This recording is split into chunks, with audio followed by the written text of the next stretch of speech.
As you read Mark's Gospel, chapter 6, verses 1 through 6, you're going to see four movements in that passage that lead to a very compelling sermon outline.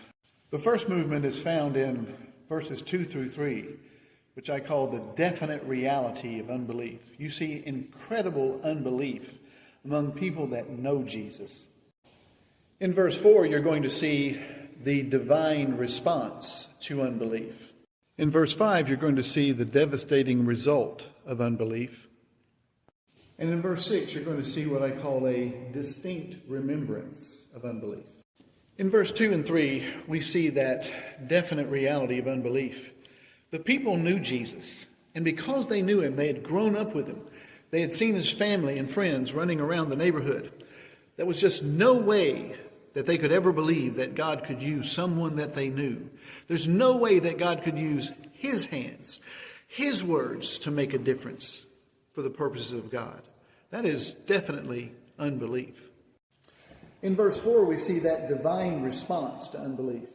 Jesus says, "A prophet is not without honor except in his own hometown, among his own relatives, in his own household."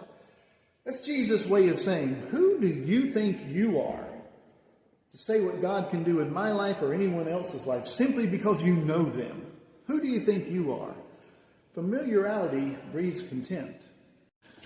Verse 5 gives us that devastating result of unbelief. That he could do no great miracle there except he laid his hands on a few sick people. Jesus' power wasn't taken from him because of their unbelief. That's not the devastating result. He could do some works there. We see it in his healing of some other people. The devastating result of unbelief is that God chooses to restrict his power in an environment of unbelief.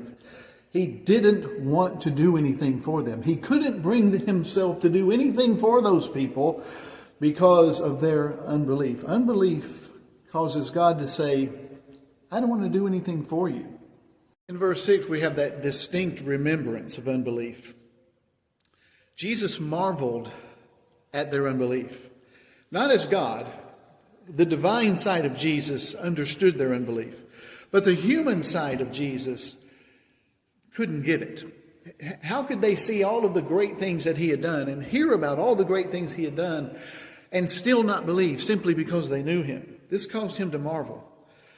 But the text goes on to say, but he went on about the villages teaching. In other words, he didn't quit. Their unbelief didn't stop him. But I'm sure that at every town he went to, he distinctly remembered that experience of unbelief in Nazareth.